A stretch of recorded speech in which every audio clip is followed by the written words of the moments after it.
পাকিস্তানের একজন ডক্টর সাইদ, তিনি নতুন করে ক্যান্সারের উপরে গবেষণা করেছেন এবং এটা পত্রিকায়ও লেখা হয়েছে। তিনি ক্যান্সারের নতুন একটি বিষয়ের উপরে গবেষণা করেছেন এবং এই গবেষণার জন্য তাকে পুরস্কৃত করা হবে। এই জন্য তিনি নিজের দেশ ছেড়ে আরেকটি দেশে যেতে হবে। তিনি সেই দেশে যাওয়ার জন্য বিমানের টিকিট কাটলেন।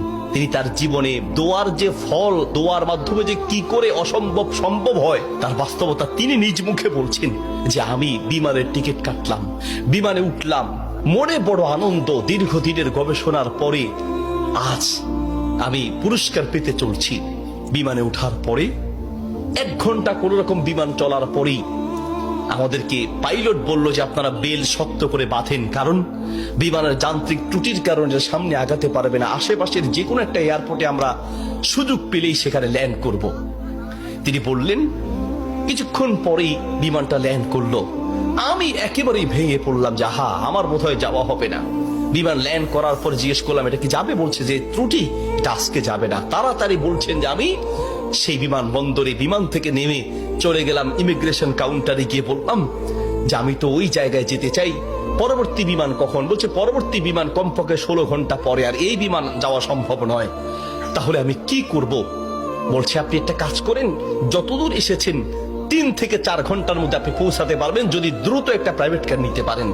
বলছে আমি তাড়াতাড়ি সেখান থেকে বের হয়ে ব্যাগটা হাতে নিয়ে দৌড়াতে দৌড়াতে এয়ারপোর্টের বাহিরে গিয়ে এক প্রাইভেট কার ঠিক করলাম। প্রাইভেট কার ওলাকে বললাম ভাই যত দ্রুত পারেন আগাতে থাকেন, টাকা নিয়ে টেনশন নাই, কারণ পুরস্কার তো বিশাল পুরস্কার, আপনি আগাতে থাকেন। প্রাইভেট কার ড্রাইভার গাড়ি চালাচ্ছে। তিনি বলেন মোটামুটি কিছুক্ষণ যাওয়ার পরে হঠাৎ বিশাল তুফান শুরু হলো। প্রচন্ড তুফান দেখে ড্রাইভার বলছে ভাই সামনে যাওয়া সম্ভব নয়। বলছে চেষ্টা করেন। বলছে দেখছেন কি অবস্থা, রাস্তাঘাট সব গাছ বালা ভেঙে রাস্তায় পড়ে আছে। যখন তুফান আরো প্রচন্ড বাড়তে লাগলো আমি অবশেষে নিরাশ হয়ে বললাম যে জীবন বাঁচানো দরকার, পুরস্কার দিয়ে কি হবে, নিজেই যদি মরে যাই থাক, পুরস্কার চিন্তা নাই, সামনে যাওয়ার দরকার নেই। আশেপাশে বাড়ি ঘর দেখলেই কোন একটা বাড়ির সামনে গিয়ে দাঁড়ান, বাড়িতে গিয়ে অন্তত নিজের জীবনটা বাঁচাই। একটা ঘর দেখতে পেলেন, ড্রাইভার সেই ঘরের সামনে গিয়ে দাঁড়ালেন, দরজায় নক করলেন। একজন বুড়ো মহিলা বের হয়ে দরজা খুললেন। বলছে বুড়িমা আমরা মেহমান বিপদে পড়েছি, বাহিরে তুফান চলছে, একটু আশ্রয় চাই, কোনো পুরুষ থাকলে বলেন। বলছে ভিতরে চলে আসেন, কোনো পুরুষ আমার ঘরে নাই, তবে আপনারা বসেন, নিশ্চিন্ত থাকেন, আমি আপনাদের মেহমানদারির ব্যবস্থা করি। বলছে ঘরে পুরুষ নেই তো কোথায় গিয়েছে? বলছে কি বলবো দুঃখের কথা, কিছুদিন আগে আমার ছেলে এবং আমার স্বামী তো আগেই মারা গিয়েছেন, আর কিছুদিন আগে আমার ছেলে এবং ছেলের বৌমা দুইজন একসাথে অ্যাক্সিডেন্ট করে দুনিয়ার থেকে বিদায় হয়েছেন। বাড়িতে শুধু আমি আর আমার নাতিটা আছে। বলছে আপনারা বসেন, একটু মেহমানদারি ব্যবস্থা করি। মেহমানদারি হিসেবে কিছু খাবার দিয়ে ডক্টর সাইদের সামনে দিলেন, আর বুড়িমা তিনি নামাজে দাঁড়ালেন।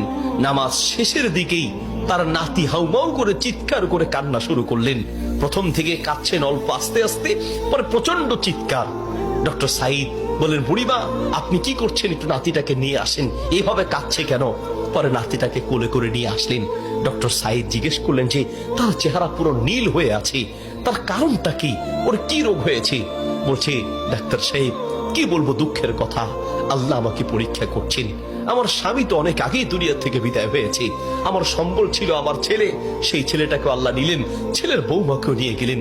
আমার এই নাতিটা কোন রকমে আমার কাছে ছিল, তাই সে যায় নাই, এই জন্য অ্যাক্সিডেন্ট করে তারা মারা গিয়েছে, কিন্তু ছেলেটা রয়ে গেল।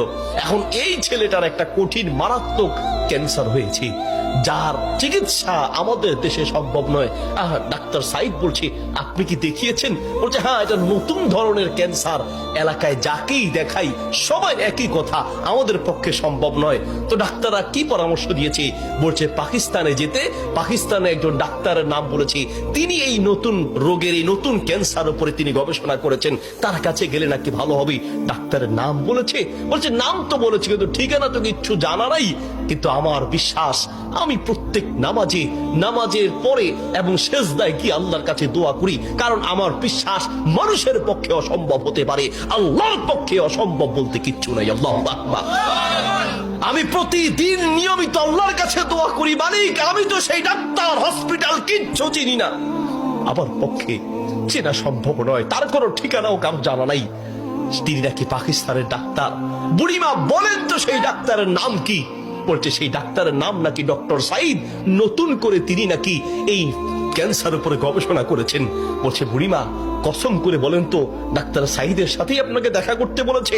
মহিলা বলছে ভাই আপনি মেহমান মানুষ, আমি কেন আপনার কাছে মিথ্যা বলতে যাব?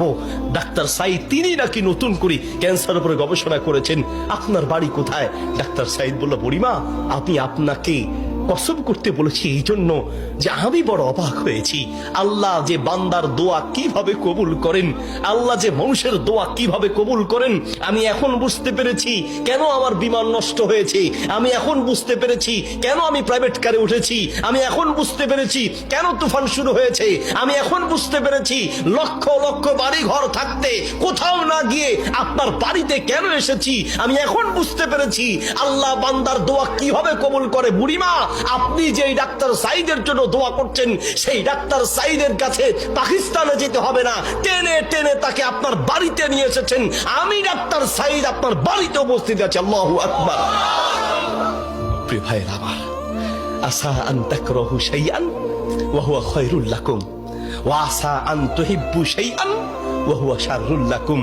আল্লাহ বলে বান্দা শোনো, আমরা অনেক সময় দোয়া করতে গিয়ে আমরা অলসতা পেশ করি, অথবা অচেতন হয়ে যাই, অথবা দোয়া করার ক্ষেত্রে আমাদের ইয়াকিন থাকে না। কারণ হুজুর কত দোয়া করছি, কত বলছি আল্লাহর কাছে, কই না হুজুর আল্লাহ তো শুনে নেই, ঠিক না? অনেকের কথা অনেক হুজুর দোয়া করার জন্য বলেন, কত দোয়া করছি হুজুর, তাহাজ্জুদের সময় দোয়া করছি, শেষ রাতে দোয়া করছি, চোখের পানিতে মুখ ভাসিয়ে দোয়া করছি, কত চাইছি আল্লাহর কাছে, হুজুর আল্লাহ দেয় নাই। শোনেন আল্লাহ বলেন বান্দা মাঝে মাঝে আমি তুমি চাও আমি দেই না, এই যে আমি দেই নাই হতে পারে আমি এই না দেওয়ার মাঝেই তোমার কল্যাণ আছে। আল্লাহু আকবার।